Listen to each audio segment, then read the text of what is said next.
ముక్కోటి ఏకాదశి వైకుంఠ ఏకాదశి రోజు ఉత్తరధార దర్శనము, వైకుంఠ ఏకాదశి విశిష్టత, అలాగే ఉపవాసన్నిటి గురించి నా వీడియోలో ఎక్స్ప్లెయిన్ చేయడం జరిగింది. నా వీడియో చివరి వరకు చూడండి. అలాగే అందరికీ వైకుంఠ ఏకాదశి శుభాకాంక్షలు. మార్గశిర మాసం శ్రీ మహావిష్ణువుకు అత్యంత ప్రీతికరమైంది. ఈ నెల మధ్యలోనే ధనుర్మాసం ప్రారంభమవుతుంది.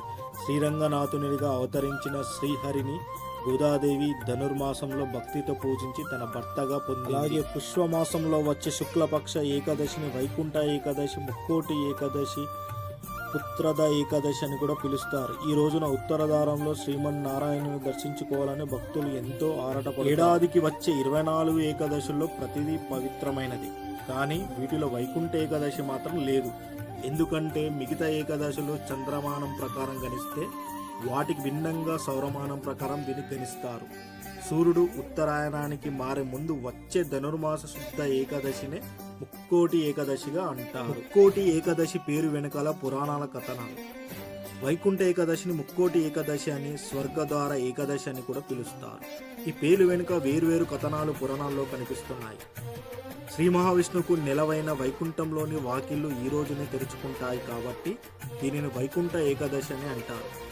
దక్షిణాయనం ప్రారంభం ఆషాఢ శుద్ధ ఏకాదశి నాడు పాలకడలిలో యోగ నిద్రకు ఉపక్రమించిన నారాయణుడు కార్తీక శుద్ధ ఏకాదశి రోజున మేల్కొంటాడు.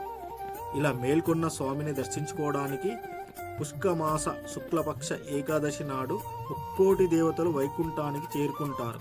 అందుకే దీనిని ముక్కోటి ఏకాదశి అని పిలుస్తారు. దక్షిణయానంలో చనిపోయిన పుణ్యాత్ములకు ఈ రోజునే స్వర్గంలోకి ప్రవేశించే అవకాశం కల్పిస్తారు. కాబట్టి స్వర్గద్వార ఏకాదశి అని కూడా. ముక్కోటి ఏకాదశి, వైకుంఠ ఏకాదశి రోజు ఉపవాస దీక్షలు ఎందుకు చేస్తారంటే, పురాణాలోకి వెళ్తే కృతయుగంలో ముర అనే రాక్షసుడు దేవతలను, ఋషులను, ప్రజానీకాన్ని పట్టి పీడిస్తూ క్రూరంగా హింసించేవాడు. ముర ఆకృత్యాలను భరించలేని దేవతలు శ్రీహరికి తమ గోడు చెప్పుకున్నారు. దీంతో మురాసురుని సంహరించడానికి శ్రీ మహావిష్ణువు బయలుదేరుతాడు. తనను సంహరించడానికి శ్రీహరి వస్తున్న విషయము తెలిసిన మురాసనుడు సాగర గర్భంలోకి వెళ్ళి దాక్కుంటాడు.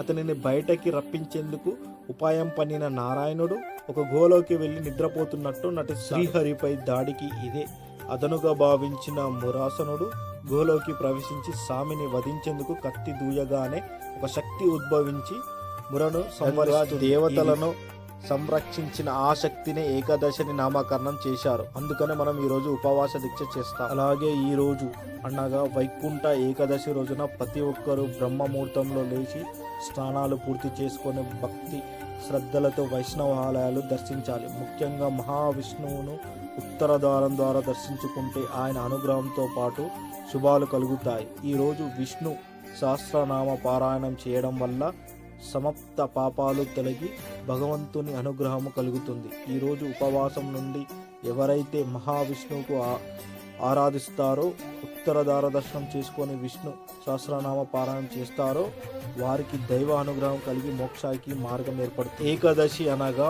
5 కర్మేంద్రియాలు, 5 జ్ఞానేంద్రియాలు, మనసు కలిపి మొత్తం 11 అని. వీటిపై నియంత్రణ కలిగి ఉండి వ్రతదీక్ష కొనసాగించడమే ఏకాదశి అంతరార్థం. తిరుమలలో కూడా వైకుంఠ ఏకాదశి ఎలా జరుపుకుంటారు అంటే, వైకుంఠ వాకిలు తెరుచుకోగానే పర్వదినమైన ముక్కోటి ఏకాదశి నాడు సాక్షాత్తు ఆ శ్రీ మహావిష్ణు గరుడ వాహనంపై 3 కోట్ల దేవతలతో భూలోకానికి వచ్చి భక్తులకు దర్శనమిస్తాడు. మనిషి తలపై సహస్రార ఉత్తర భాగం శక్తి ఉత్తేజితం అవ్వడం కోసం కూడా ఉత్తర ద్వార దర్శనం భక్తులకు శుభప్రదం.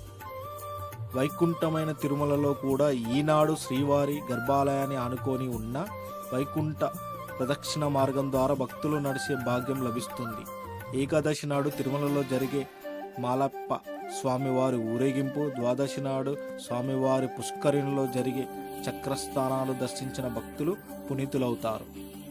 వైకుంఠ ద్వాదశి నాడు ముక్కోటి తీర్థాలు స్వామి పుష్కరిణిలో ప్రవహిస్తాయని భక్తుల విశ్వాసం. నా వీడియో కనుక నచ్చితే చిన్న సబ్స్క్రైబ్ చేసి నాకు సపోర్ట్ చేస్తారని అనుకుంటున్నాను. అందరికీ ముక్కోటి ఏకాదశి శుభాకాంక్షలు.